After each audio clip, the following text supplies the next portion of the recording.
Tonight we start with a shooting in Texas. Police say at least 5 people were killed and more than 20 injured in the shootings that erupted after a traffic stop. The shooter, identified as a male in his 30s, was later killed near a movie theater in the city of Odessa. CBS's News' Kenneth Craig has details.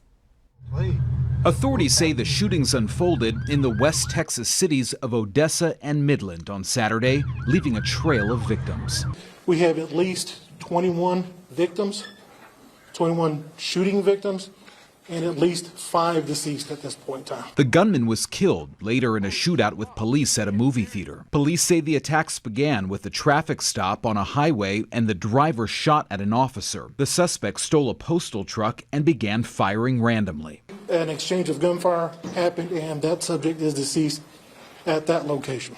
This was a joint effort by just a multitude of departments to find this animal and bring him to justice. A bystander caught on video the moments before the suspect was killed. Texas. Oh God, they're shooting right there. Oh, he hits the barrier. Get out, get out, get out. Get out, get out, get out, get out. Stand still. He's shooting him, he's shooting him. Oh, he killed him, he killed him. We're just seeing people. CBS affiliate KOSA was on the air broadcasting from a local mall when they were forced to evacuate during the frantic search for the gunman. Police said they are still searching for a motive. Kenneth Craig, CBS News, New York. 3 officers were shot in the rampage and their conditions were not immediately disclosed. Texas Governor Greg Abbott said he will be traveling to Odessa on Sunday. Well, in other national news, all eyes tonight on Hurricane Dorian's path. That's especially true along the Treasure Coast. A mix of optimism and caution, knowing the potential effects of this storm. And reporter Jillian Idle spent time with families who are not letting their guard down this Labor Day weekend. Well, families aren't taking down the shutters here along the Treasure Coast, at least just yet, and that is the message being spread by emergency crews. However, today we did find a lot of families who were trading in the power tools for water toys and enjoying Florida's sunshine. We're tying down kayaks instead of tying down shutters. That's not to say Jeff Wolf isn't preparing for Hurricane Dorian. Racing for the worst, of course, but while this one moves slowly, we have some time to enjoy what we have for now. And instead of sitting in a house that's dark because of shutters, we may as well be out and enjoy the weather. Saturday afternoon was spent on the water in Vero Beach with family. I think our neighbors are probably a little ahead of the game this time because we've all been through so many in the last 20 years. So the moment that we were in that cone, the whole neighborhood got shuttered up very quickly. Up and down the Treasure Coast, you can see plywood and shutters. Although mandatory evacuations have been lifted and many storm shelters don't plan to open Sunday. Tomorrow morning we could wake up and it could be pointed right at us again. So don't let your guard down. In places like Martin County, officials are advising people to brace for the possibility of tropical storm force winds and heavy rain. We've taken care of everything at home that we think we need to. So we said, let's go ahead and do some kayaking. Now, beaches along the Treasure Coast closed at 5 this evening and I'm told will remain closed until further notice. In Stewart, I'm Jillian Idle reporting.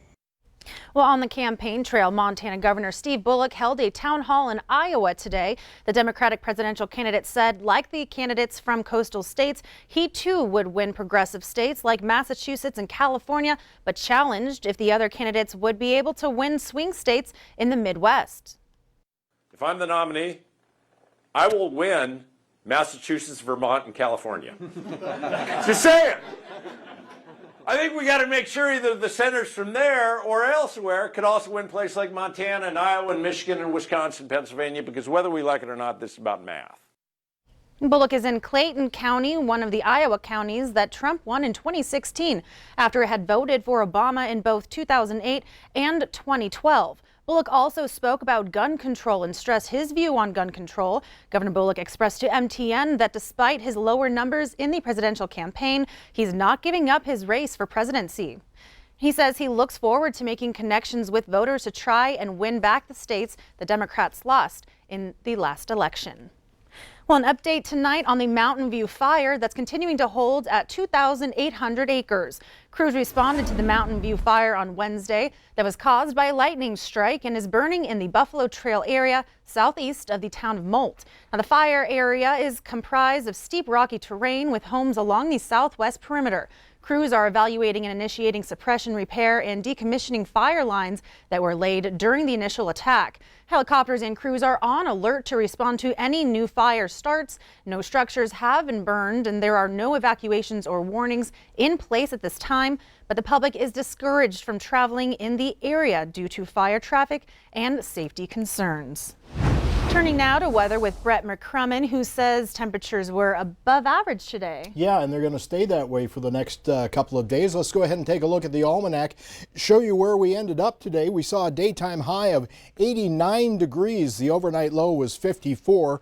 Our average high for this time of year is 81 degrees. The overnight low 53. Our high 101 set back in 1955. The record low 40 degrees set back in 1993. Now, as far as any precipitation goes, none for this last day of August, but we ended up for the month just over 2 inches, and for the year just under 14 inches so far for the year, and we're still above our 30-year average. We'll come back, show you the rest of your forecast coming up in just a few minutes. Thanks, Brett. A tradition here in Billings revving up once again. Thousands enjoyed the Burn the Point parade in downtown Billings last night, and today a chance for a better look at the classic cars. The Burn the Point Cars show featured about 300 antique vehicles, and the organizer says some of these were barn cars and needed restoration, while others may have been maintained through the years. Burn the Point weekend benefits the Chase Hawks Foundation and its Community Crisis Fund. The car show brings together a special passion for cars. Motorheads are strange ducks, but they're some of the best.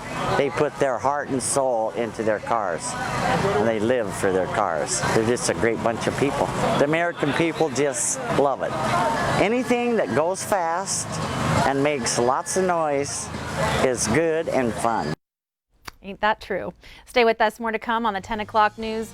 After the break, we take you to the 25th annual Day of Honor at Chief Plenty-Coup State Park. Later in sports, we go on the road with the Cats and Grizz. Highlights and reaction from Texas and South Dakota coming up. You're watching MTN News with Zoe Zandora, Storm Tracker weather with Rob Griggs, and sports with Casey Conlon. This is the 10 o'clock news on Q2, Montana's news leader.